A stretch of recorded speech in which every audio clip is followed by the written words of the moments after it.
to its share of incoming fire these last several years from our own SSP colleagues even. Daryl, Brendan, who's here with us, Mark Bell, and others. And who better to discuss or help us lead us in the discussion of this than Charlie Glaser, who is often found in the footnotes of the critiques as a defender of the revolution. Marx, Engels, and Glaser. In the interest of getting straight to what I expect will be very interesting, I will dispense with the introductions. We all know who Charlie is and we love him. And so we will go straight to the talk. I will then facilitate question and answer in my preferred style.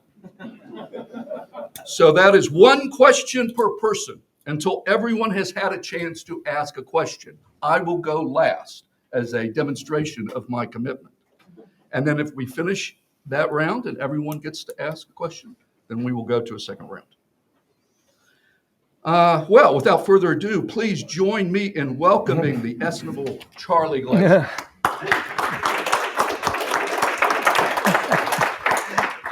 Thanks. Good to be here. It's especially good to give this talk at MIT. I took my first course on nuclear weapons here when I was at the Kennedy School. It was 1980 from George Ratchins and Jack Rowena. And I'm also glad to be giving this talk because, as Jim said, the vast majority of critics of the theory of the nuclear revolution have been produced by SSP. Or other people were here. So it's sort of interesting. So, down there, you're reading this and you're going like, what are they teaching people at MIT? I mean, what is going on up there? But anyway, having looked at the arguments more carefully, I think there's, we've learned a lot from this work, and I'm just going to go through and try to explain where I stand on it. It's a bit of a tricky talk to give because if you're not immersed in this, I can't tell you what I think about it without telling you what it is. So I'm going to tell you how I understand the theory of the nuclear revolution, do it sort of quickly, go through the critiques, and then some sort of assessment or bottom line. So it's also useful, hopefully, because particularly for those of you who are younger scholars, I think there is a tendency to think that what was written recently is true. So since the last decade is the attack on the nuclear revolution, and you might not even have read about the nuclear revolution, you probably think that the new state of understanding is the correctness of the attack, which I think is mostly wrong, but there is a grain of truth in it, and we need to sort of, I'm going to give some, I think there is some important ground to give, and I'm going to try to show where I think that all that sits. So I'm going to go sort of quickly. I know my slides, once again, showing that I'm older, just turned 70, way too many words, no pictures. Okay, so what is the theory of the nuclear revolution? In broad terms, it holds that nuclear powers can maintain assured destruction capabilities, that arms races should be mild, and deterrence is relatively easy. And I'm going to go into detail about what supports that. But that's the basic argument. You're going to be in MAD, you're going to have mutual vulnerability, it's inescapable, and so forth. The critics hold no, that maintaining assured destruction capabilities is hard, maybe not even possible. Competition is valuable. And very importantly, even if you don't succeed in gaining a damage limitation capability, which I think is the best argument, and deterrence can be quite difficult. And so you need this additional advantage or capability. So what's at stake in this debate? First of all, US nuclear policy. If you believe or accept the basic tenets of the nuclear revolution, you shouldn't engage in arms races. The United States should accept the vulnerability of other states. And we should let China and Russia acquire assured destruction capabilities. But also a question is how secure is the United States? If you're really worried about these critiques, maybe US security is also not as great as we think. Maybe somebody's going to take away the US assured destruction capability for reasons that have been put out there. So these are the stakes are quite high. As I've said, I think the critics have way overstated their case, but there's a grain of truth, and I'm going to try to say where I think that lies. In the end, I come down quite strongly still that we should not engage in this sort of damage limitation or pursuing damage limitation capabilities, even with the amendments that I will accept or take on board. Okay, I divide, and I'm not going to have time to go into it today, but I do divide the theory of the nuclear revolution into two parts, what I'm going to call the core and a variety of subsidiary arguments. And the core is sort of the internal logic of mutual vulnerability. So the argument is that superpowers will gain assured destruction capabilities in an extended competition, and that they'll be able to preserve those capabilities. And that consequently, it doesn't make any sense to compete, right? If you knew that basically the equilibrium was going to be mutual vulnerability, then why try to take it away? And so given that you shouldn't have arms competition, it doesn't mean you couldn't build forces that would try to make the adversary's forces more vulnerable, but the adversary will respond. You're going to end up where you started in terms of vulnerability, so you should just accept it. And if you look at this, then that means a whole variety of things that the United States does and other states do also we shouldn't do. So you shouldn't engage in strategic ASW, you shouldn't pursue missile defense, you shouldn't, et cetera, et cetera. Okay, put it in more general terms, nuclear weapons create a really large advantage for defense, but where defense means deterrence. And so it's way easier to deter than, and in this case, maintain these retaliatory capabilities than it is to take them away. This essentially eliminates the security dilemma. Deep defense dominance means the security dilemma is eliminated. So this means that the nuclear revolution provides an additional kind of security. It means not only that you have very good deterrent capabilities, but that you can actually make yourself secure without undermining the adversary's security. And that's a major benefit in terms of dealing, how we operate in the international system. As a result of what preceded, it means that force size doesn't matter. If you have larger forces than I have, you don't have a better nuclear capability because you don't have you can't inflict more damage and you can't protect yourself. So force size doesn't matter, force type doesn't matter very much. There are all sorts of qualifications, but that would be the basic argument. And then finally, the logic of bargaining in mutual vulnerability is the logic of counter-value bargaining. So there is an argument out there, which I accept, that countries need to have limited nuclear options, even in mutual vulnerability, for a variety of reasons. Among other reasons, all-out nuclear attacks are not credible because of the mutual vulnerability itself. There may be credible limited options. And one of the key arguments during the Cold War was, given that you need limited options, you need counterforce, because limited options have to be counterforce. But that last step is wrong. There's no use to have counterforce, even limited counterforce, if you can't limit damage. So all uses of nuclear weapons, to the extent that there should be any, and maybe there should be none, would be to inflict cost, communicate, resolve, and try to convince the adversary to back down.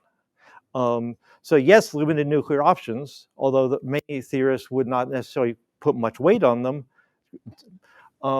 but you should, if you need them, they should be countervalue.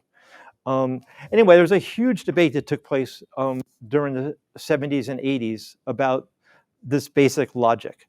To its credit, most of the theory of the nuclear revolution, or the critics, don't engage in the 1970s and 80s debate. They're actually making a much more fundamental set of arguments, which I'll come to. Okay, so one thing to point out about the theory is there are claims, sometimes overstated, but claims about the relative ease, or why would we believe you can keep an assured destruction capability? So I just want to tick these off. They're in a sense, they're sort of like the implicit empirical background of the theory. So basically, nuclear weapons, why would you expect this competition to lead to mutual vulnerability? And so that's a standard list, right? Nuclear weapons, particularly thermonuclear weapons, do a huge amount of damage. There aren't many targets. Unlike when you're trying to attack forces, if you're trying to attack value targets, which is, say, populations, but maybe just critical infrastructure targets, there just aren't many targets. So you're in the category of tens or 100 targets, and you've got thousands of weapons.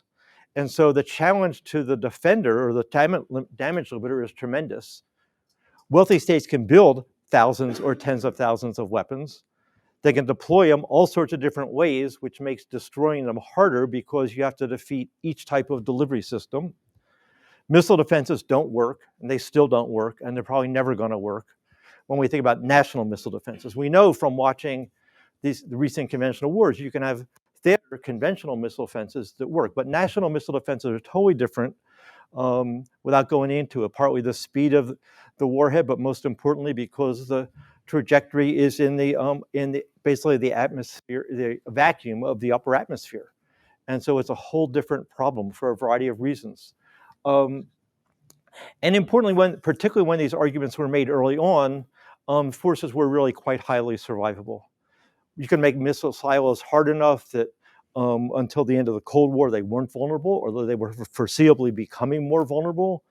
Bombers on alert would survive as long as they had tactical warning, and they would almost always, in a realistic scenario, have strategic warning. Submarines could patrol vast swaths of the ocean, and physicists told us that you could make your submarines so quiet that you couldn't find them against background noise. So they were going to survive. So this was the basic argument. Some of these things turned out to be not quite right, or in practice, although they were right in theory. So that's a problem. Then there are the subsidiary claims, which I'm going to say less about, but I put them up here because many people associate the theory of the nuclear revolution with Jervis's book on the theory of the nuclear revolution. Well, he actually uses that terminology, and other people used it before then, and they used it more narrowly, and they were often referring just to the core arguments that I've mentioned. But there are a variety of other political arguments that we're separating out because they also, as I'll show on the next slide, they involve claims that go beyond the core. They require additional arguments, some of which I think were exaggerated, and I can go into, in question and answer maybe why they were exaggerated or oversimplified. But name it, peace between the superpowers is one of the most standard predictions that obviously, fortunately so far holds. Crises will be rare. I'm going to go through the logic for each of these, but this is all there's a quote. If you look at like the discussions of Jervis's book, there's this one paragraph. It has all these points in it. If you read his chapter, it's actually much more nuanced than what he says in the paragraph. People quote the paragraph, they lose the nuance of the chapter. That's not unfair. He wrote it that way. But anyway, neither side will press advantages. The status quo is easy to maintain. And political outcomes, importantly, will not be related to the nuclear balance or the conventional balance. This is all often said. I think some of these are not quite right. I think the core is way stronger. But just here on the logic of each of them, how do you get from the core to these conclusions? Basically, not surprisingly, high risks and high costs play an incredibly important role in deterring war, in deterring crises, and also in making states reluctant to press bargaining advantages because eventually you could incur the very large costs. An additional factor, which may not always be true, but is often true, but importantly is not always true, is that defenders value the status quo more than the side that's trying to change the status quo. To the extent that that is true, defenders have a bargaining advantage, which reinforces the status quo, and it reinforces the implications of high risks.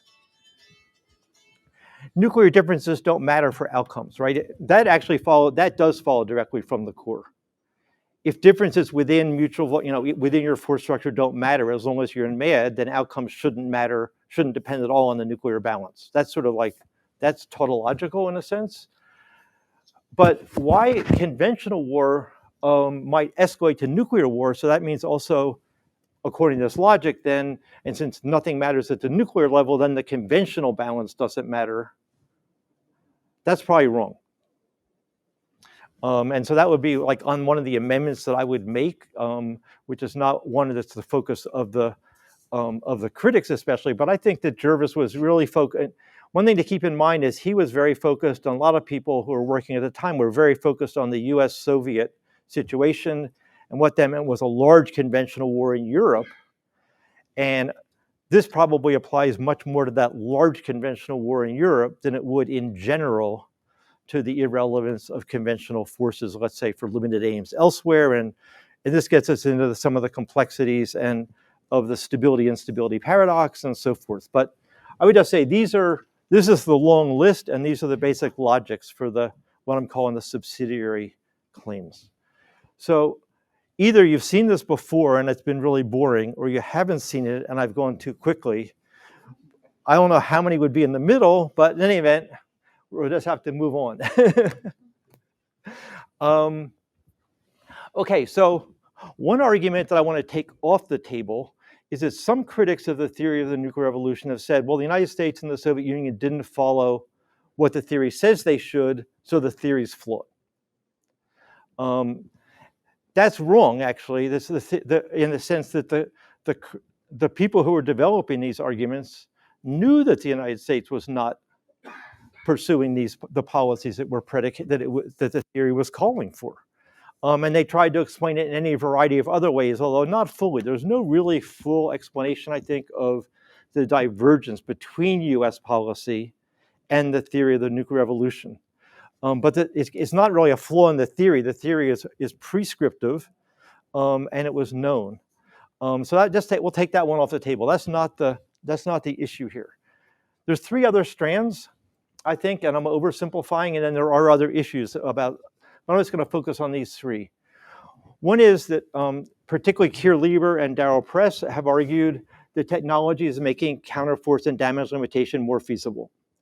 And Brendan's work with Austin also is consistent with this, but a little different. And I'll talk about each of these in order. Second, and this is the Brendan, Green, Austin log argument, the Soviet Union had great difficulty maintaining its assured destruction capability. And so how do we square that with the claims of the theory of the nuclear revolution, which says, at a minimum, it says states will be able to maintain their assured destruction capabilities, but it does have this spirit, if not the explicit statement in many cases, that it will be easy. Ken Waltz, who exaggerated many things in his work, said it would be easy. He said, you're easy to build, easy to hide, easy to deliver, whatever else was easy, just easy. Well, it turned out that the real world wasn't really quite like that. But other people who looked at it much more carefully also thought it was, it was the high likelihood, near certain outcome. But that's rather different than easy. And there's a third argument, which is my favorite, and Brendan is here today, so I have to admit it. I think he's nuclear stalking me. I don't know why he came today. Maybe they send out spies like these critics, like they go out and they spy on all the nuclear talks, and then they think, oh, there's a new argument out there. We better respond to that one or something. I don't know. But in any event, I like this argument, that there might be advantages, even if you can't acquire a damage limitation capability. And specifically, as I'll explain when I get to that slide, if you can create uncertainty in the adversary's mind, even if you haven't succeeded, it will be valuable. So we'll go through each of these then and sort of show what they say or what I think they say, and then, okay, so the Lieber and Press, basically a new era of counterforce. In a variety of ways, counterforce is getting easier, they say. One thing I think it's widely accepted, it was foreseeable. We knew it in the 1980s that silos were going to become highly vulnerable.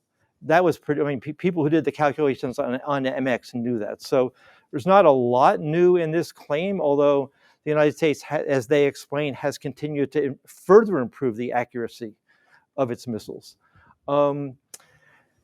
States have gone to mobile missiles, so now there are breakthroughs, and I'm not in the ability to track mobile missiles.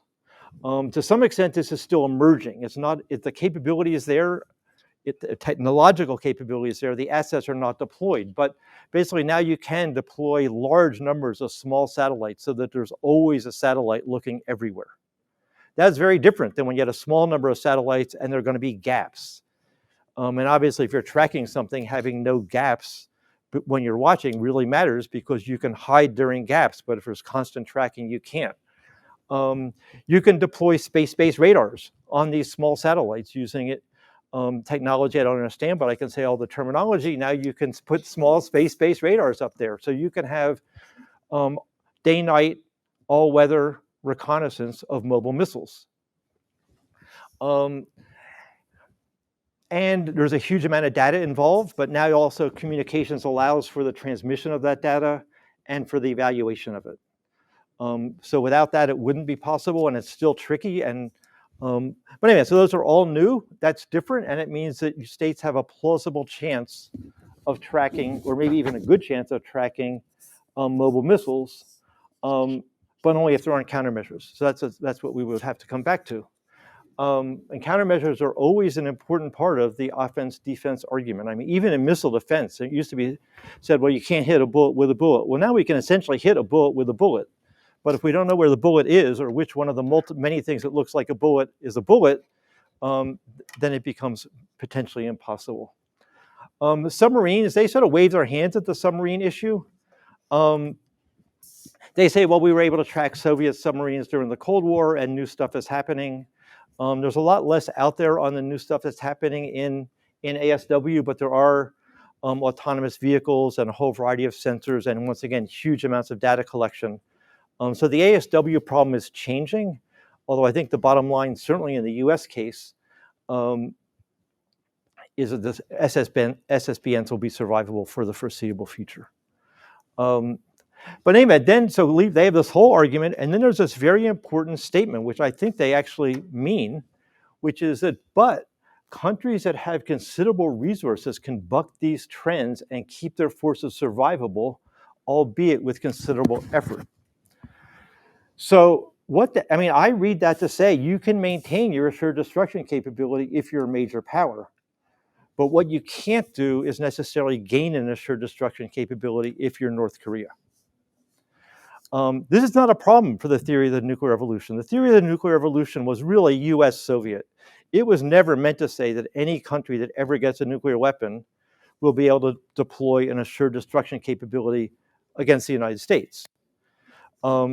So in a sense, this is like a very small amendment to the theory, in my view, which is that if you took the view that assured destruction capabilities are literally easy to preserve, they're saying, well, maybe not so easy, but they can be preserved.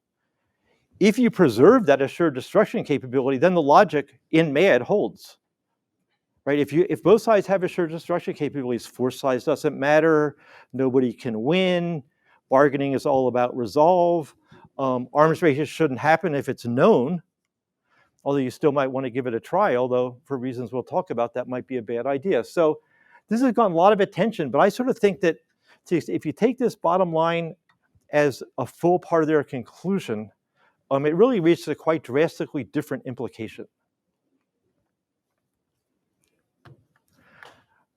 Brendan's work with Austin Long follows on this, but goes even further, sort of alerting us to the fact of historically what's happened was quite different than what we knew.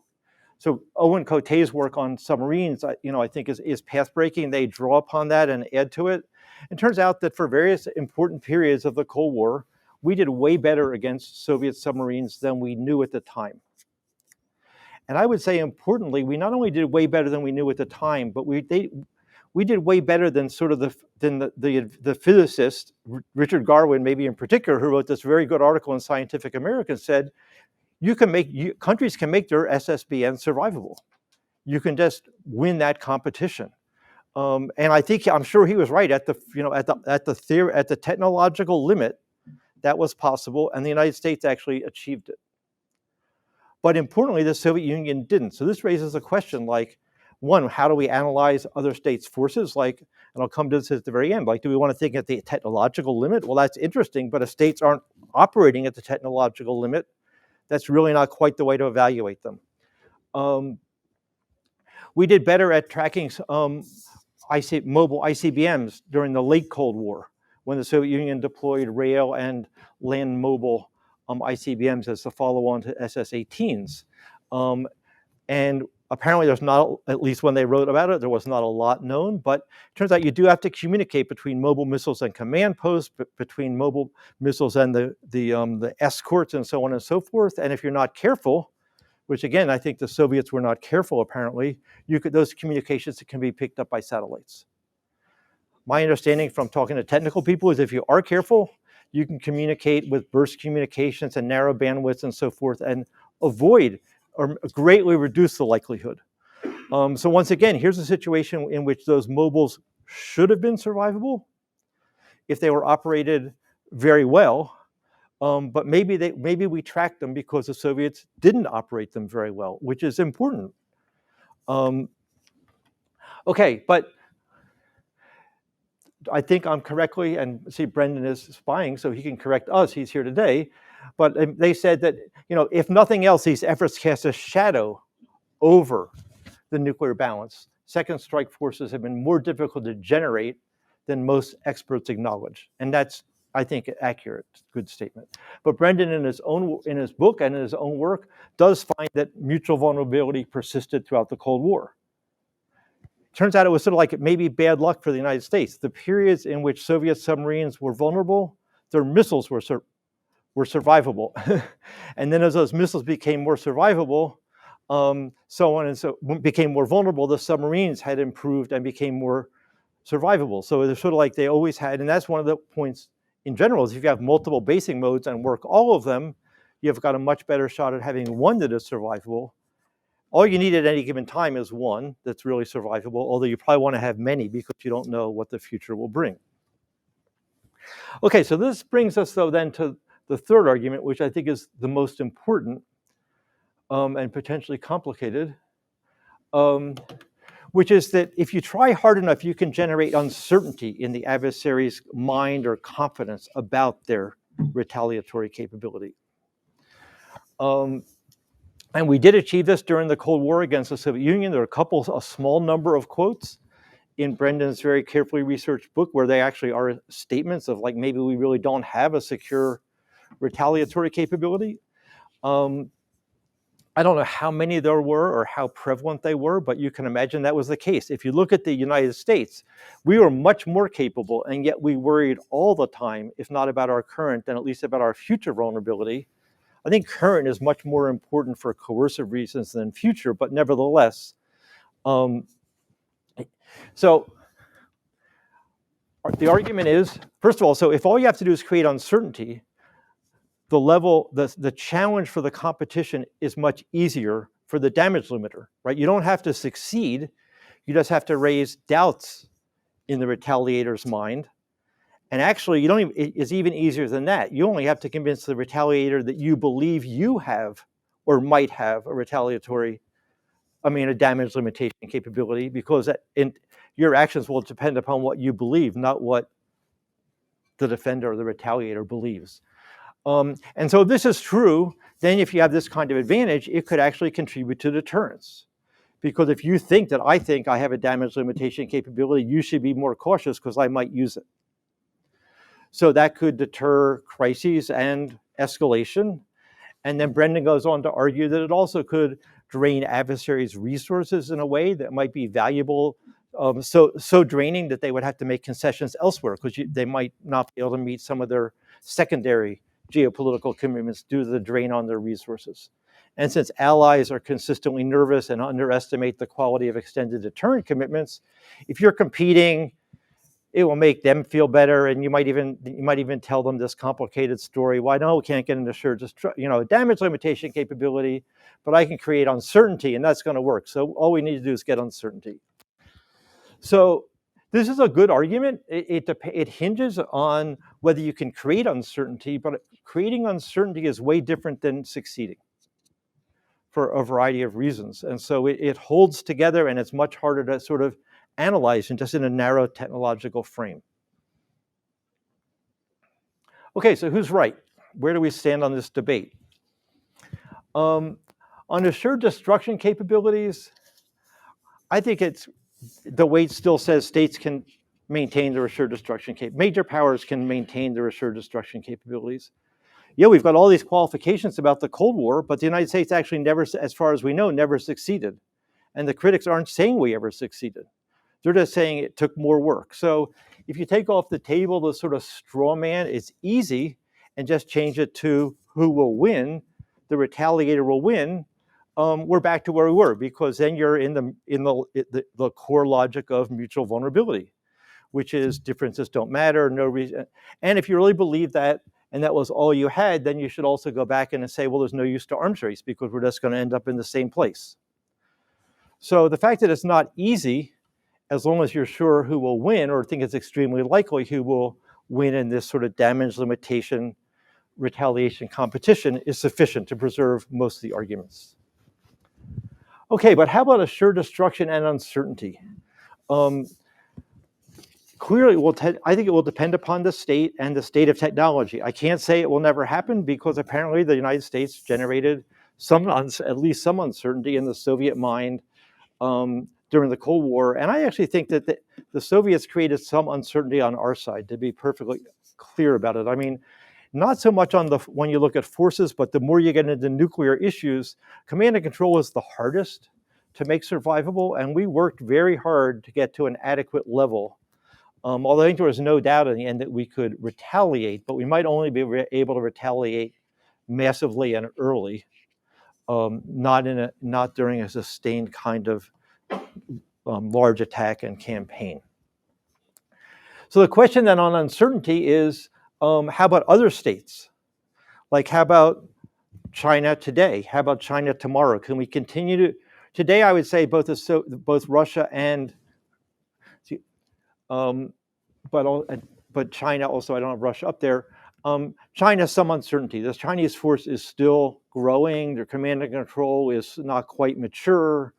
They don't keep their forces on regular alert. We don't know if they quite can, but they will be able to launch on warning and so forth. So it's possible that some states, some of the time, you might be able to generate uncertainty, even if you didn't succeed.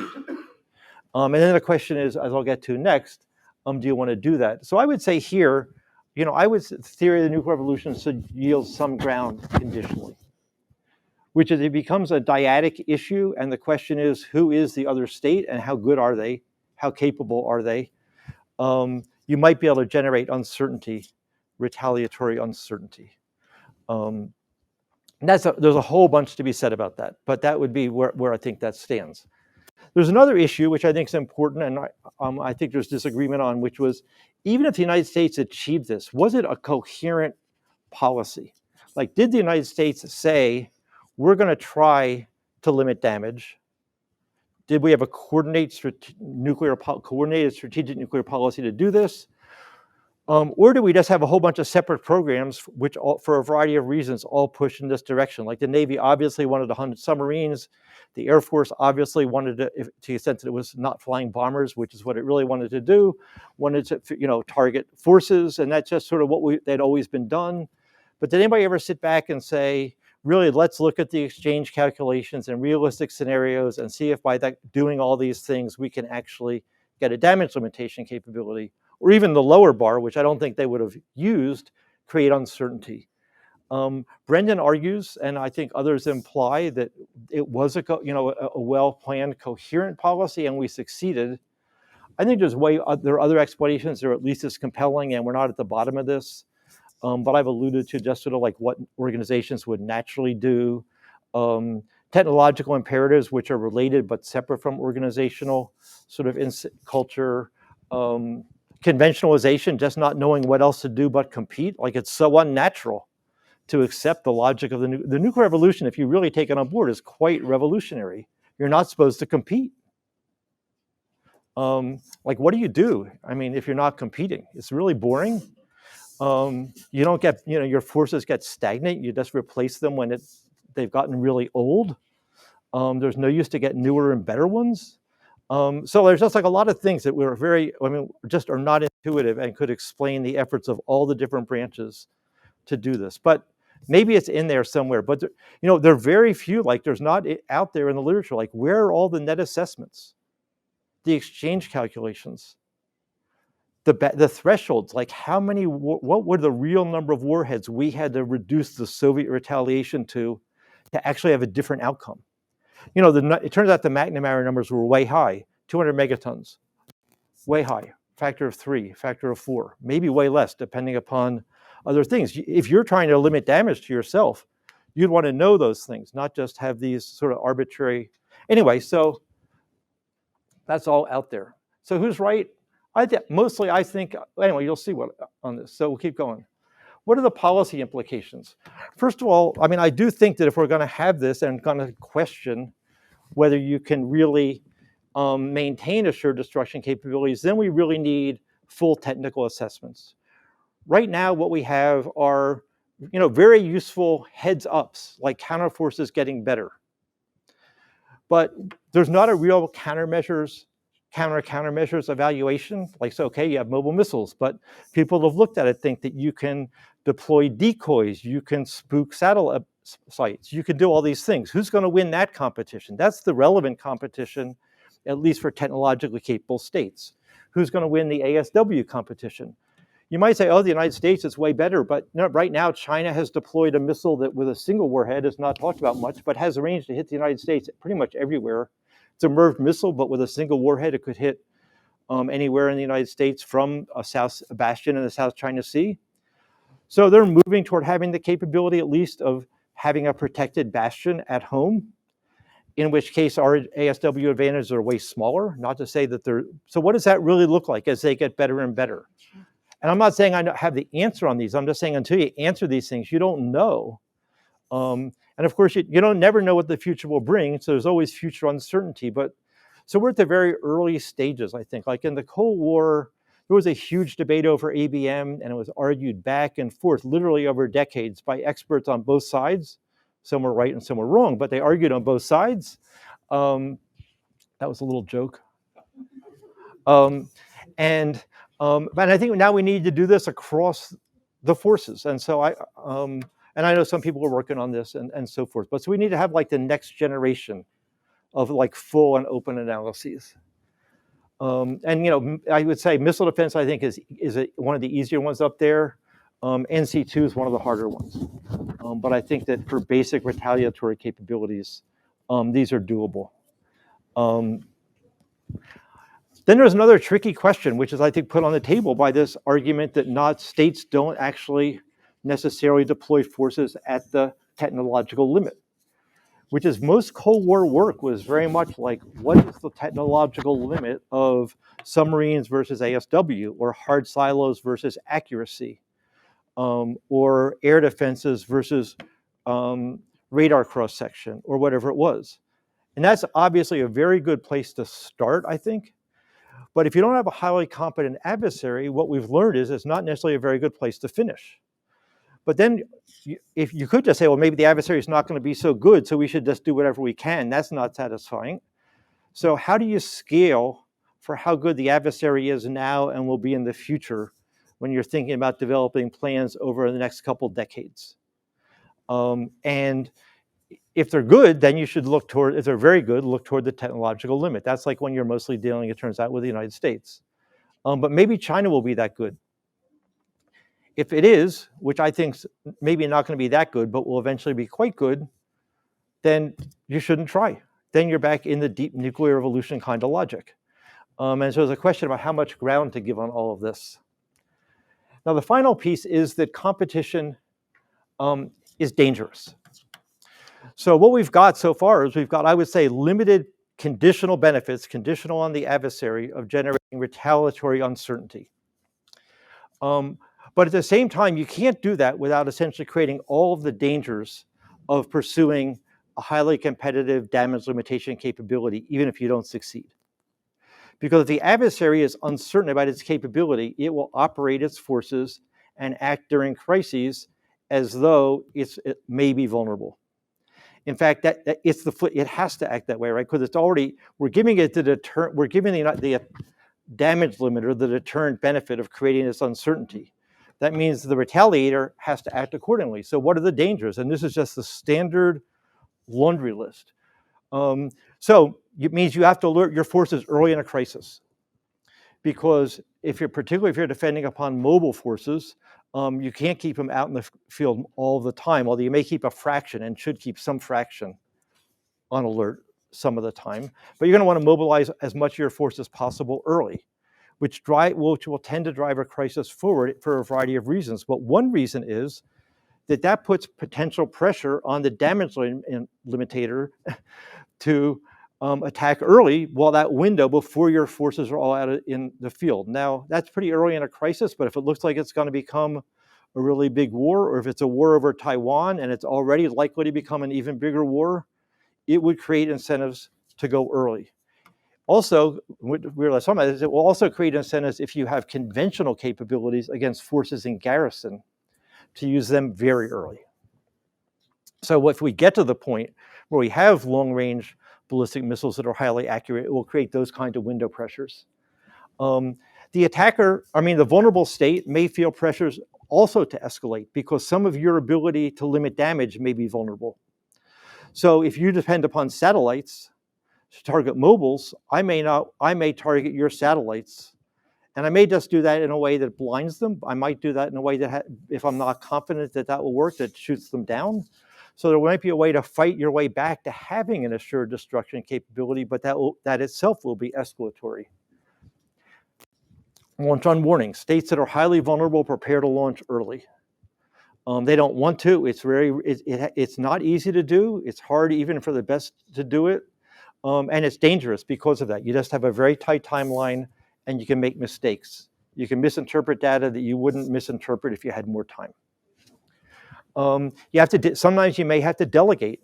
We did this during the Cold War in the European theater. We also had some amount of conditional delegation even in our strategic nuclear forces. If you're afraid you will lose communication between the center and the forces, you can delegate authority.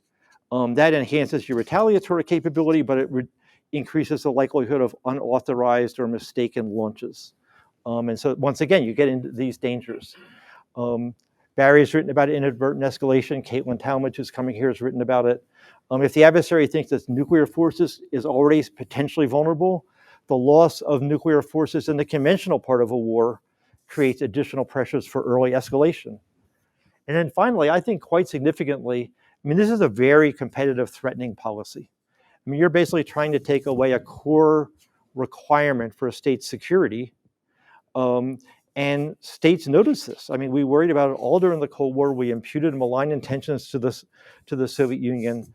The United States, in its incredibly secure and capable nuclear force, is very worried about what the Chinese intend because they're building up their nuclear force, which is not a threat to our core capabilities, except for maybe our damage limitation capabilities.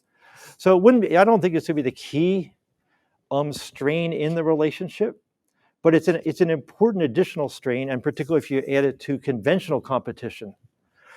So my bottom line on this is I think you can give some condition. I'm willing to yield a little bit of space or some space conditionally, depending upon the adversary, to the possibility of generating uncertainty, but probably not the possibility of actually limiting damage. But even if you do that, it's still not the best policy, because you're really competing. Against a major power like China, you're competing way once again, to use uncertainty, way at the technological margin under very uncertain circumstances for a relatively small edge, and you bring all of these risks. So that's my sort of in-between position, but of course I was around in the early days of this, so I'm probably not giving as much ground as some would like, but that's where I stand on it. And I actually have been working on this for a couple of years. I'm actually trying to finish a book on US policy toward China, but I am gonna try to write up some of these arguments as a review of that debate, so I look forward to your comments. Thank you.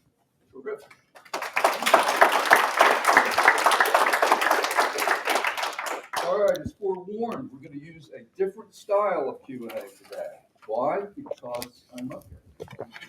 And so we're going to optimize on the most number of people asking questions. That's what we're seeking. And so everyone gets a question, and when we run out of people who've asked first question, we'll go to the second round. You can ask the second question, but no 3 questions in a row. Okay? Raise your hands. Yes. Yeah. Great. Really interesting talk. It's been interesting to compare to previous talks we've given to see how things have developed. Sorry, I can speak up. So a lot of people, when they talk about damage limitations, sort of specifically focus on missile defense, hardening of silos. But one of the things that's not really discussed is sort of the preparation for militaries to continue to fight for nuclear war, especially at the conventional level, which seems a little odd under the theory of the nuclear revolution. And so I'm curious how you think sort of those types of things fit into this, that we saw them during the Cold War. I think there's concern that we're seeing them again. And so I'm curious sort of how this preparation for militaries to fight through a nuclear war, even at the conventional level, fits into this sort of damage limitation theory of the nuclear revolution. Yeah, it's a good question. I haven't thought about it much. I must say that I mostly think that once the nuclear war starts, that unless it stays quite limited, that the implications of the conventional war are over, and the conventional war itself are overwhelmed. One would think. People try to spend money. So, yeah, I guess it shows I've been working on other things. I'm not familiar with arguments that way. I think that um, I don't think the conventional war would necessarily stop right away. I mean, it does depend upon which nuclear war you're thinking about. So if you're thinking about a war that starts as a pretty big war designed to limit damage, at that point, I think the conventional war has just got to be like becomes a secondary issue. I mean, these are huge attacks, right? It's the damage from just a so-called counterforce attack is going to be, is potentially will destroy a nation anyway, depending upon how it's constructed. If you have a limited kind of nuclear war, which is a bargaining war, then you can reasonably see the conventional war continuing. But that's sort of the opposite of the end of the spectrum, which is sort of you're accepting mutual vulnerability and having the bargaining logic. And at that point, since you're bargaining over the conventional outcome, you would expect the war would continue, but it's on a very different scale. But I think maybe there may be some discussions going on that I'm just not up on. So, but that's my basic take on it. And we're going to go back and forth, side to side. So yes. Yeah. Hi. Go for it. Nope, you're up. Hey, Charlie. So this is sort of an empirically motivated theoretical question, and probably Brendan, if not now, maybe later, could talk about it. When we think about technology and sort of detection and vulnerability, the generally accepted idea of sort of modern kind of command and control is that, Brendan sort of assumes that there's like this kind of slowly changing technological risk of being detected or being hidden or having your command control work or not. But the general thought is in the cyber and space world, you actually have the ability, it fluctuates wildly over the course of either a crisis or maybe even a competition. And I'm wondering what the implications of the fact that at any given moment, you don't actually know whether you know where stuff is or whether the opponent knows where your stuff is. And like, it's more the rate of change that really matters and the fluctuations. In an actual conflict or in an actual Or a crisis. Yeah, in a crisis. Or maybe even in competition. I think that I haven't thought about it so much. I think that if you're on the reconnaissance side, I think the cyber one, cyber is the total wild card, and so everybody might have some uncertainty because they just don't know about cyber, and I think that actually does add to the uncertainty. That does support that you might be uncertain about your retaliatory capability. Although I think states are going to figure out ways to sort of isolate a basic retaliatory capability. I mean, not completely, but so on cyber, I think it's an additional dimension of uncertainty. And if you can convince the adversary that you think you have a good cyber capability, which is unknowable, it will complicate things. On the intel reconnaissance side, I'm not really quite so sure because I think you would know if you knew and wouldn't if you didn't. So if you're losing targets, you just can't target them. But maybe there's a specific example of something you're raising that I'm not. Yeah. What? So, in the Navy terms, we battle at the first salvos, right? So if you have a good idea where everything is, and you know that's going to go away at D+1 minute, right? That creates tremendous incentives to do something. Yeah. Well, I mean, that's consistent. I mean, I think there are these types of strategies create, windows for attack. It's like that's the equivalent of a mobilization window, right? This is an intelligence window, so you've got that problem. I mean, it can easily be the case that you have really quite good knowledge, locationally and in terms of ISR early on, and not, and that adds to that first kind of pressure that I was talking about, which is where you need to go early because you can't effectively attack later. So I guess it's additional danger. All right, let me go from side of the room to side of the room. How about on this side? Any questions here? Barry? Sorry to walk in late. I blame American Airlines. I can't help but ask you what you think, if it's Brendan in this room, he might want to chime in. How do you think a three-cornered nuclear competition changes this kind of thinking? Do you think it strengthens the case for the uncertainty side or weakens it? Strengthens the case for the nuclear revolution side or weakens it? I have my own priors here, which I won't advance. I'm more interested in what you think, and maybe if there's a moment we can hear what Brendan. Yeah, I wrote a short piece on, but not on the uncertainty side. I mean, I think that if you just think about mutual vulnerability and the logic of MAD, and think now you've got 3 countries, each of which have assured destruction capabilities, from a nuclear revolution perspective, it doesn't matter. 2 is like 3. You can cover all the targets anyway. And so you need to plan a little differently, but it doesn't require you to increase your force size and so forth. I mean, a lot of people are arguing because we're going to face Russia and China, we need to drastically increase our force size. But that's because they want to target forces. And if you do want to target forces, which is US doctrine, then obviously an additional adversary means you need larger forces. Now on the uncertainty side, I'm not sure it would affect it in the sense that each country will still tend to think, at least individually, about its uncertainty in a dyad. If you knew that there were really, like Russia and China were really like one country, then that would mean it was even harder to generate uncertainty.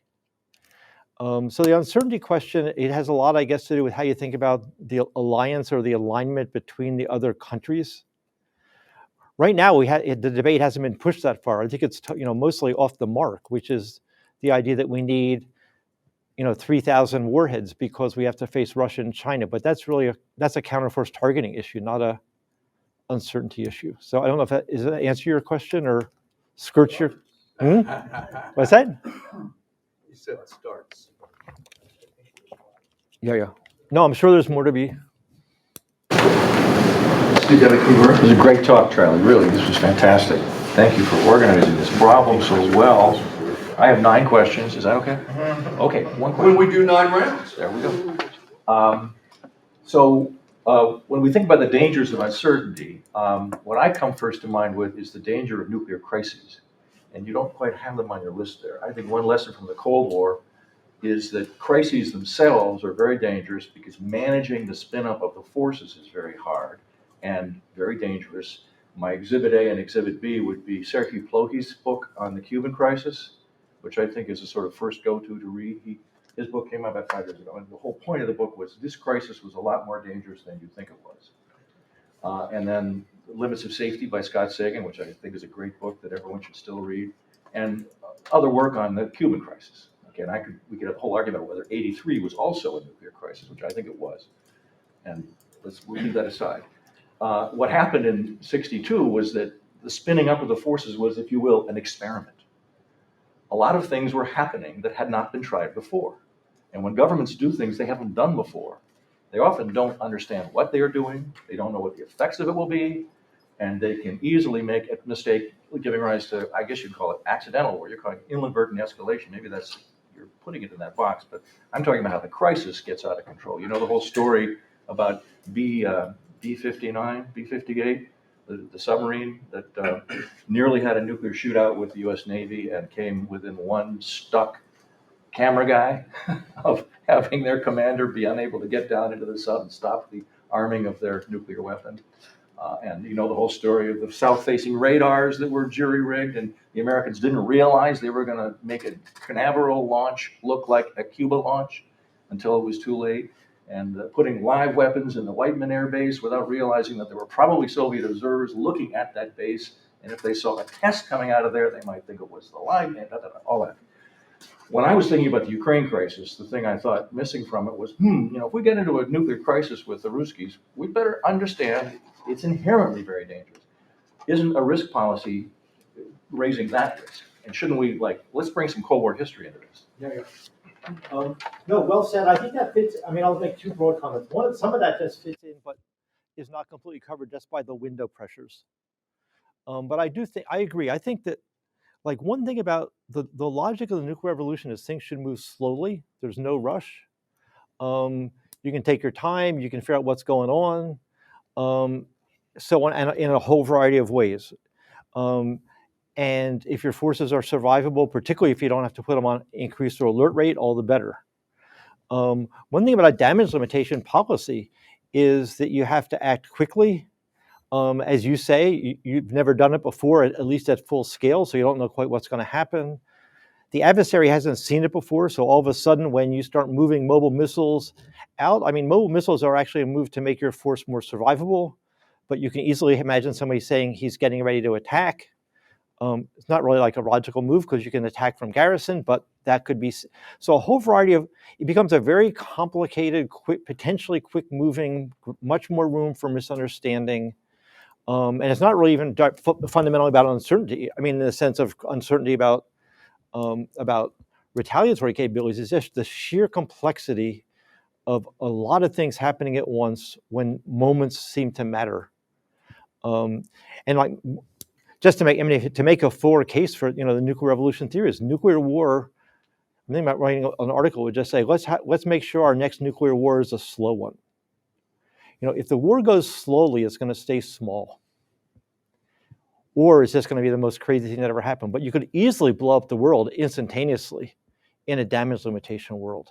Like, you just don't want to be in that world. I mean, and I think Steve's examples just make it clear. Like, so many things could go wrong. We haven't done this ever. And we've never been close with the current force structure. And undoubtedly, U.S. leaders don't know exactly all the things that are going to happen, just like they didn't know in the Cuban Missile Crisis. It's a much bigger, more complicated force than it was.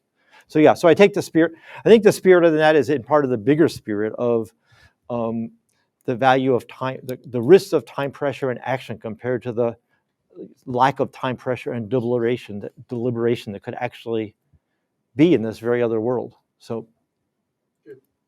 Other side of the room? I'm standing up so I can see.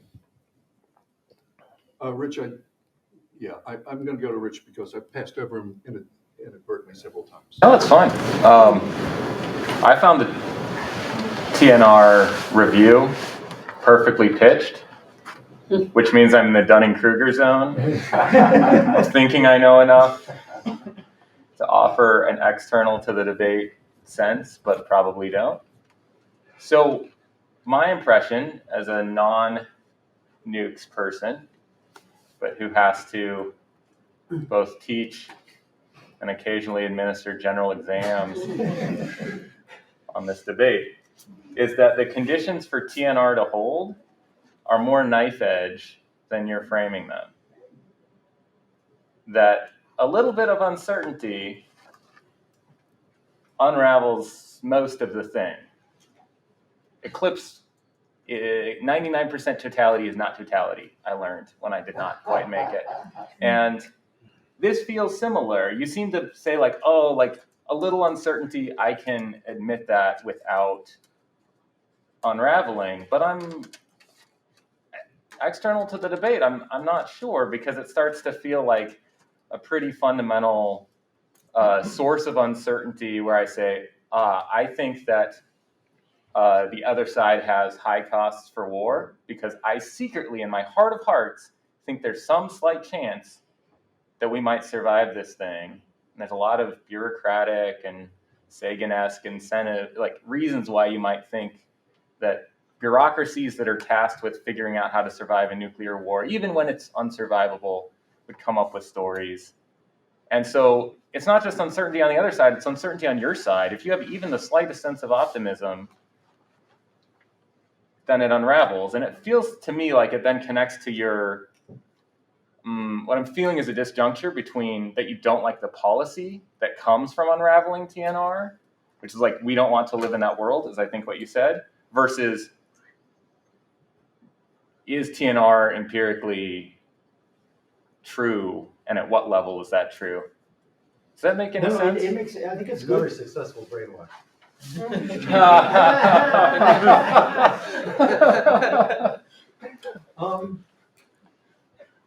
Okay, so it's a good opportunity to say more. I mean, I think that one is what you say actually means that I think it makes the. Okay, so it means the policy is even more dangerous than I was laying it out. But that's separate, because the last thing you want is a country that doesn't have an assured destruction capability, but thinks that there's some slight chance that it might, launching a massive nuclear war. Because it's that much more likely to launch that war. So that makes it more dangerous. But your question is a more basic one about the theory. And so I think the theory and policy are not as maybe not as unrelated as you make out in the following sense, although maybe, I mean, I haven't thought about it quite like this. Is it, if because it's a bad policy, you shouldn't do it, which is you shouldn't push right all the way to the technological competition margin, because the TNR world is attractive, then the policy and the theory are close. So like, but they're not one. I understand the theory is not. It's not one and the same. Except that there's a meta argument where having the theory be a certain way makes a difference in the world, which seems like why you want to. No, I take the point, which is that I think that the thing you had to make the judgment about, which I've done rather quickly here, to make the judgment about which policy you want, you have to compare a whole bunch of apples and oranges, which is hard to do, and then you could come to a different conclusion than I did. Like I said, the risks aren't worth the benefits. You could say, I think the benefits are worth it. If the theory, if you give no ground at all, then there's no trade-off, right? And so in that sense, if the theory is airtight and has no exceptions, then everything stays very clean. So I think it does really matter. And I think that the way I see it now is that the world is just, it's not that clean. And so I'm willing to say it's not quite that clean, but that doesn't lead me where the critics are going, which is counterforce competition for damage limitation. And I think I'm comfortable with that. I mean, it just means that it's just not quite as clean. But let's go back and say,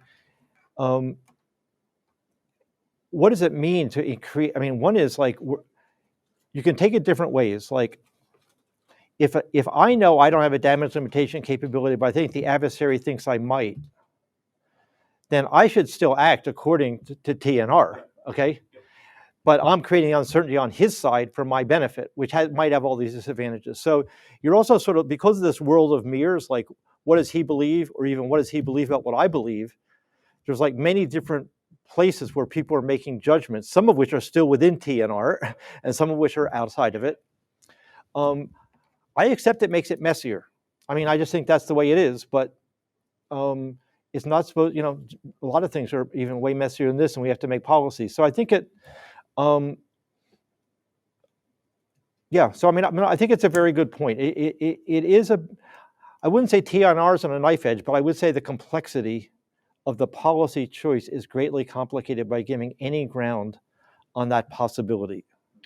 On the other hand, since the Soviets did way less well than we thought that they would, we don't have a choice. It may well be that in the future we don't, that China will just be really good, in which case we're back in a more pure TNR world. Yeah. That's what I'm saying. So it's conditional. You have to give some grounds conditionally because it's an empirical question. Although it's not only empirical about the exchange itself, but what people believe about it. Brendan raised his hand yet? No. All right. Yeah. So Charlie, I was out at ISA and there was a discussion about long-term funding for young scholars doing nuclear work with Stanton and MacArthur money. But one of the parts of the discussion that didn't come up was the nature of the type of research. So a question I have for you for the next generation of scholars coming up that are looking at the critique of TNR, where are the areas you think might be fruitful to assist you in this pushback or to illuminate the discussion further? Well, I think one is there's a very important ground for people who are doing technical work that understand the debate. So on the technical, a lot of this is technical, not all of it, but we really need to know, good to know, like how hard really is it for a country to defeat a dense constellation of space-based radars. Because if it's easy, then even a not high competence state will win that competition. If it's really hard, then you have to have a high competence state. So, which box you're likely to be in, like conditionally, I'm giving ground, but, okay, so how do you decide? One way to understand the likelihood of which world you end up in is actually to have really good technical analysis. And, there's a whole tradition, and some people here that, do this, and I think it's actually an important part of it. It's been an important tradition, part of the nuclear community for a long time, where scientists who really rolled up their sleeves and worried about missile defense or accuracy or whatever. But on the other hand, there's a question about stake. A whole new thing I hadn't thought of much about is how do you figure out the likely sort of technical and deployment competence of an adversary, right? So I'm saying maybe you need to look beyond the technical frontier to think about what the equilibrium will be, not just best against best. So, you can do it in a classified way, but then it's always at the given moment. But from political scientists, I mean, I think it would be, I don't know how to do it, but we have things that suggest in that direction that we might be able to tell which types of states will be relatively better at this and which types will be very good. And if you knew which type you were facing, and of course you looked, and if then your expectation was reinforced, that would be very informative. It would never dominate just straight intelligence about what they're doing, but it would be a political science type contribution to reasonable expectations. So I think those two go together, right? How hard is it, and how competent is the set of potential adversaries help give some sort of answer. I guess the third is maybe, I mean, I hope to do this just like in some of this review, but it's really what is the real critique here of the nuclear of the theory that we need to deal with? I don't think I think it's a lot of stuff out there, and Rich teaches it and knows it well enough. Maybe, I don't know. I'm gonna give him general exam next week. We're gonna have to go through, and I don't know if he should be teaching this stuff, and or if I should be, for that matter. There's all this stuff I haven't read, and no, but I mean, I think to understand what the real nature of the critique is. I mean, right here you have President Lieber are saying major powers can stay in mutual vulnerability. Yet there's been this whole revision of counterforce, that we should compete. Those two things don't go together, right? If you take that conclusion, they should be saying against major powers, there's no real reason to pursue this. Pursue it if you think that basically North Korea is not going to be able to retaliate, but don't pursue it against China and Russia. I don't think that's quite how people read it, because there's all this stuff on the technology, but then there's this bottom line. The important thing is the bottom line. So also, let's clear up some of the debate. And even in the Cold War, even the Soviets were pretty incompetent, it turns out. I mean, some of the stuff they just should have done better, given that they had a very capable adversary. We're still stuck in MAD. So how much do you want to play the uncertainty game if you're really stuck in MAD? I mean, that's a theoretical question as much as a competition and technological question, because it has to do with your strategy. My sense is sort of consistent, I think, what I offered, but reinforced by Steve's comment, is that boy, that counterforce competition world is a very dangerous world in a crisis. I mean, one that, in other words, my thinking is the deterrent advantage is not worth the whole set of risks and the whole political competition that precedes it. But let's have a really big debate on that. I mean, that's the next step I've sketched it, but that's the next step in a way in the strategy debate between these schools if you're not willing to take it completely off the table. And I think some people just say, oh, you're giving these guys too much leash. I mean, are you kidding me? We're going to look at countries that have thousands of nuclear weapons, and we're going to talk about creating, competing to create this uncertainty. I'm open to that. I'm a little bit more open maybe than I should be. A lot of people will just say, take that off the table. Don't give any ground. That's a good debate to have, and that's not a technical issue. Or it's only slightly a technical issue.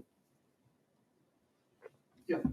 All right, so I'm going to obviously take the chance to apologize that I am entirely unfamiliar with a lot of this debate. Definitely not my wheelhouse. But one of the things that struck me is that, for lack of really a better way to put this, I get the impression that while we have nuclear weapons, the delivery mechanisms for them are not exactly unique. And so when we talk about wanting to limit the degree of investment in this counterforce capability, this damage mitigation capability, we kind of end up doing that regardless. We don't you can say we aren't going to at all reasonably be able to defend against an entire swarm of ballistic missiles, right?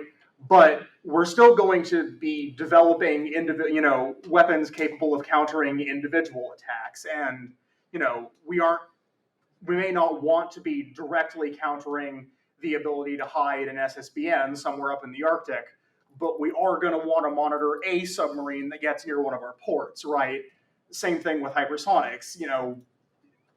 Obviously, a large swarm of them, again, is probably going to overwhelm what we have, but I mean, we obviously heard a ton about it in the Ukraine war whenever somebody would say, oh, Russia is prepping a nuclear-capable missile. They aren't actually doing that. They're just strapping a conventional warhead on a delivery mechanism So, that can already get there. I mean, I think that there is a problem with limiting some of this capability.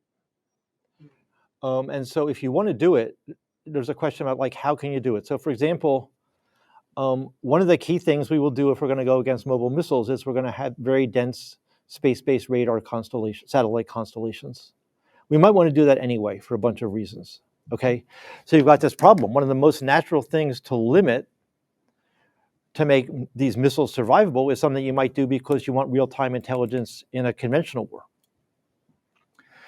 So it raises the question what else you can do. And so, I mean, I have some thoughts on this, but the point is well taken, which is that some of this is dual capable, in the sense you might do it only for conventional. Some of it's out of the box. Like, missile accuracies are so high that any missile we build is going to be able to destroy with high confidence any silo, unless we went like some bizarre way out of our way to not do that, which we won't. So how do you do, it is a really good question.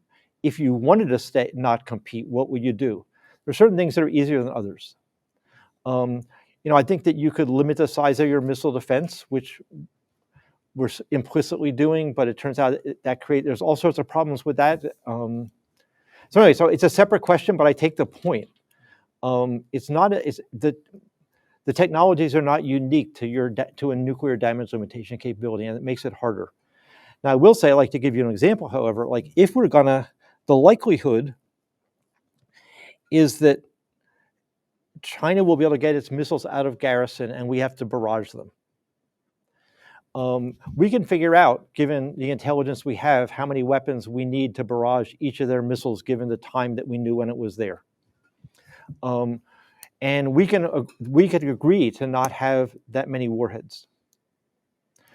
And so if you think about, for example, the number of warheads that are required to deal with the new silos, and then think about the number of warheads that are required to barrage the number of mobile missiles China will have, we could actually set a warhead limit or an EMT limit on our force and would not be able to barrage their force unless we had like terminal maneuvering targeting, which we don't have. So there's an agreement there on the table you could have. Of course, you'd want to it's only an agreement that would work if you were willing to give up that capability, which of course the whole problem with arms control has been we've never been willing to give up that capability, and we've always done all the other things around it. But if you wanted to, that would work in this case. Now, the question might be, well, what would China give us in exchange? Because they don't threaten our capabilities at this point, so on and so forth. But that's a specific example that I think is interesting. There might be other things you can do also on radar limits. But anyway, so it's not an easy problem. Yeah, let me go to Eric Higginbotham, who's been patiently waiting, and then to Daniel. Yeah, actually, I'll kind of build on this question and also on, I think, if I understood you correctly, your earlier statement that this is prescriptive and not predictive, right? So obviously, actions that countries take in actuality, whatever prescriptive advice might be, can either enhance or detract from the revolutionary nature of the nuclear revolution, right? So by the end of the Cold War, we were banning, ballistic missile defenses and or at least limiting them, and MIRF warheads. We've now moved away from this, or at least the world is moving away from this. I guess my question is, if it's really prescriptive, if the theory is prescriptive, what does that mean for its limitations and who it's limited to? So if it's prescriptive and not predictive, is China doing the wrong thing by building up and it's building up. I mean, is this limited to the top two? And we've got how many nuclear powers? So does that mean all of the rest have to rise to the level at which they become, at which they acquire a second strike capability against the sort of maximum threat level? And then what does that do with regard to whether or not you have a security challenge? Okay, so he got away with asking multiple questions. Did you notice that? There'll be penalties assessed later. Um, Thank you for pointing that out. so I think that the theory is prescriptive, and if states act otherwise, what I would say is that it turns out the world is more dangerous than it needs to be, and they're just following the wrong policies, but doesn't undermine the theory of the revolution. And those states should be advised to act differently. So I am making a difference between the theory itself, but the theory has an empirical, as we've seen, has an empirical foundation, which is that competition will lead to equilibrium and mutual vulnerability. It applies to major powers that have the capability to generate that equilibrium. And here I'm putting aside the uncertainty and the additional nuance of the critics. So then is China doing the wrong thing? No, China's doing the right thing, because a major power should want to have a retaliatory capability in which it's highly confident. And China does not have that. And so the theory would say, and a lot of other just straight up nuclear deterrence theory, I mean, there's sort of a spectrum from just basic deterrence theory and then nuclear deterrence theory and then the nuclear revolution. But basic deterrence theory would say, you don't want the adversary to be able to inflict much more damage than you can. You want to make sure the adversary also doesn't have an incentive to try and achieve a better outcome by attacking your force. So China should want a highly survivable, I would say diversified retaliatory capability, and it doesn't have that yet. Can I ask a follow-on? That would be your third question. I know, but okay, so. Let me come back to you, get Daniel. I'd like to come back to you. Can I get Daniel in? And we're down to 10 minutes. Daniel? My question actually sort of relates to that. I mean, so you're saying that TNR only applies to major powers. You can then get this equilibrium then. So I'm just trying to understand what countries I should think about when I think about TNR. So if TNR only applies, so some clarity about that is sort of what I'm looking for then. Are the nuclear dynamics then among non-major or non-super nuclear powers different? Is that competition looking differently? And if so, then what might be some of your theoretical expectations of that competition? I think it's, so I think that if you look just at earlier nuclear strategy arguments, and if you could get a good damage limitation capability, it might well be worth getting for a variety of reasons. It would enhance your deterrent, it would protect you if there's an all-out war, it would have some costs, but it might have advantages. And particularly if it would be very effective. So it's a bit of a technical question. I use major powers loosely because we think they have the wealth, even facing major powers. Now, if you're a middle power and facing another middle power that's actually small or medium sized, so you need way fewer weapons to destroy it. And if that country cannot destroy most of once again, if two countries, middle powers, in interactive competition can build their functional equivalent of assured destruction capabilities, which would be smaller than for the United States and the Soviet Union because there's way more targets, right? You're not destroying, in some sense, a country as a meaningful entity, or however you want to, all different ways to put it. Smaller countries are easier to destroy. So you'd actually have to figure out for each dyad, what's the equivalent of an assured destruction capability or the equivalent of the denial of a damage limitation capability. If their competitive equilibrium creates a kind of mutual vulnerability, then they're essentially in the same logic. And if one side or both can actually undermine the other side's full assured retaliatory capability, then they're not. And then you have to make a very different set of choices. Is damage limitation, when it's quite significant, worth it? And we have all these risks of time pressure and so on and so forth that we've talked about, but it might have very clear benefits, particularly if it was mutually understood that you are much more vulnerable. So, I mean, in that sense, the theory identifies its boundary conditions, right? And it's, in a sense, its key boundary condition is that competition will lead to this equilibrium with some confidence of mutual vulnerability. All right, we've got about 5 minutes left. Let's see if we can squeeze in a few more. James.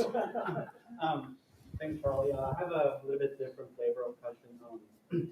So especially in the policy work, my understanding is that there is also having a great division between policymakers about which side is more correct, TNR versus the opposition side of the TNR. And I'm curious about like how you think about the argument that their decisions to believe which side is more correct is often not based on like logically or empirically grounded evidence, but based on like their perceptions or their personal preferences to believe which side is more correct. So that's. I'll offer my thought on that, but I have no comparative advantage compared to anybody else in the room in answering it. I think certain people do have inclinations to like they just their worldview or just their personal view is it's good to compete with an adversary, and other people don't. And so if you're choosing between two different sets of arguments, one of which leads you to build up really big forces and compete with an adversary and strive for advantage, and another one which is like really cooperative and wimpy and says you really shouldn't try, some people will like one and some people will naturally be inclined to like the other, and it could influence their choices. And it will help influence how they adjudicate the trade-offs, because if you get into this apples and oranges situation that I was accepting, then it really is it's subjective. I mean, I think that at length, Van Ever and I can make a pretty good case that the dangers of this high-intensity unknown crisis are just too large, and the benefits are too small. But you can't lock it down the way you can lock down like the totally self-contained logic of true mutual vulnerability. Now, once again, one thing I try to say is that like, which is right, even when I'm giving some ground, but I'm also saying it's conditional. Like, it might well be that we're going to face an adversary in China in which we cannot reasonably generate uncertainty. In which case, then we're back into this more pure and simple world, and it's a technical question, and you don't get involved in those judgments so much. Now, even technical things, people tend to see through their own. So, and then it's even harder. So you're going to probably always get divergence. I mean, in the Cold War, I think the evidence on missile defense was very clear. It was not going to work against a reasonably sophisticated reactive threat. The United States did lots of things that didn't make sense given that. That's interesting to explain. So on and so forth. But anyway, that's sort of. Brendan, let me just go, we're running out of time. Thanks for the great talk. I'm very grateful for the generosity. Which you treated the argument. You could have been much tougher on me, so that's very nice of you. I guess I want to ask a question and talk about this list that's up on the last slide of sort of how we count the costs of a damage limitation policy, right? And so to radically simplify, a bunch of those bullets are about what we might call different flavors of back to mad strategies, right? Which is that there's some kind of damage limitation capability, but there's incentives for the adversary to fix that in some way, right? And so theoretically, those incentives exist, right? Which is that you'd want to get the balance of power back to neutral or stalemated. On the other hand, the opposite set of incentives exist, which is that maybe you're terrified now and you would not rather take the risks of doing many of the things that you're going to have to do to get back to mad because the other side can preempt and he knows that he's stronger than you right now. And so, how would we decide theoretically, well, which is more likely? Well, there's lots of factors, your resolve, your beliefs about the other side, there's a bunch of different things. And so I guess the question I have is, what do you think we know empirically about how these decisions have been resolved, right? And so I'm just going to give you a stylized, biased list of data points that I've cherry picked and about which I'm aware there's some historical debate. And I'd just like to sort of hear your response, right? So pressure to mobilize forces early, right? So sure, makes a lot of sense. I think everybody agrees that the Soviet Union was quite vulnerable in the early Cold War, getting into the mid-Cold War. Lots of basic data coming out of the government from the big crises in the early 60s that the Soviets were very slow to mobilize their forces in the face of, for instance, US bombers circling around the pole in the 61 Berlin crisis, right?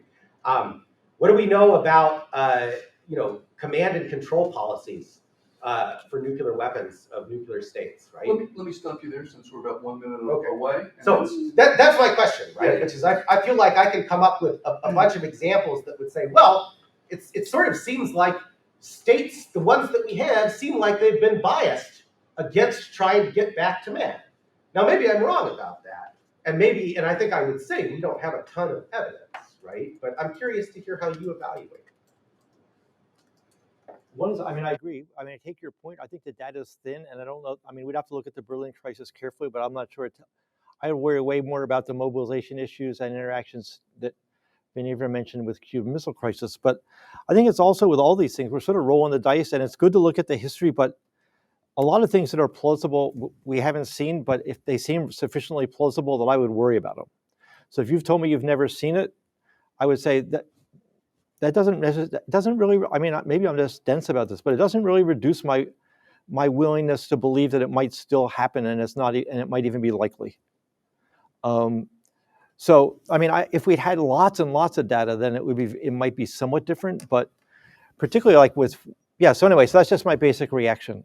And we could, it's a legitimate thing to try and do. I accept that, but it makes so much sense that at least like getting attacking satellites early, anyway, so just on specific things, like you're going to get your missiles out of garrison. The Chinese are already starting to do this more and more for practice. If they have strategic warning, it's just they've got to do that. I think if they might not, they might think that they might misjudge the crisis. If they think it's going to become a big conventional war, they're out of garrison. If we think they think that, we have incentives to use conventional weapons maybe against those garrisons, although that's really risky, et cetera, et cetera. I just think there are too many plausible stories. And I say stories because I think they are, but it just doesn't strike me as. So with apologies to your historical knowledge. We've now arrived at the end. Let me ask, is there someone who had and by this I mean anyone other than named Eric, is there someone with a really burning desire, they have to ask this question, the final question, other than Eric? Raymond, did you have one? No? Okay. Then will you join me in thanking Charlie? Thank you.